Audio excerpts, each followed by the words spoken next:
A bigger, deeper, faster carbon cut can't come fast enough.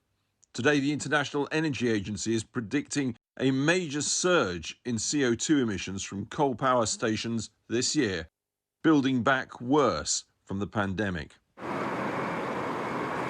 So bold targets from the Prime Minister, acting on advice to serve notice on shipping and aviation for the first time that their emissions finally count.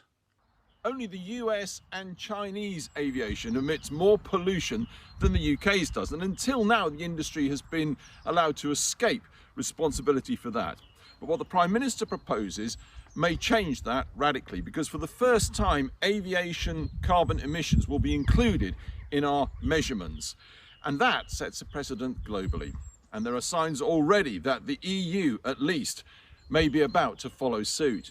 It appears the Climate Change Committee, which advises the Prime Minister, has finally been listened to on aviation. The kind of emissions reductions that are now being put into law are genuinely world leading, and of course they have to be delivered, and that will be the next focus for our work. But today is a day to celebrate, I think, that we're willing to have that kind of ambition enshrined in UK law. But extending climate law to cover aviation and shipping won't get us to a 78% cut on 1990s carbon levels by 2035.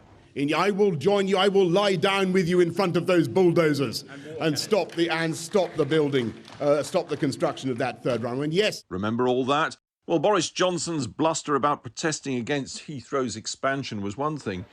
His actions as Prime Minister are another. The government is promoting £27 billion in road building. Leeds, Bradford and Bristol among 8 airports wanting to expand. Government incentives on electric cars slashed. And the fiasco over home insulation and conversion from gas central heating, one of our biggest pollution sources. The list goes on.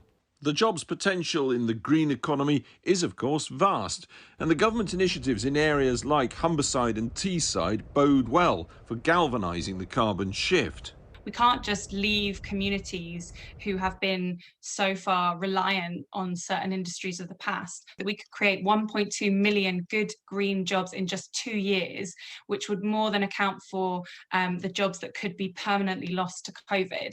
And that's the kind of level of ambition that we need to be seeing from the government, not just more targets. The timing of this announcement this week, anything but accidental. The US president is hosting a virtual climate summit of 40 world leaders on Thursday and Friday.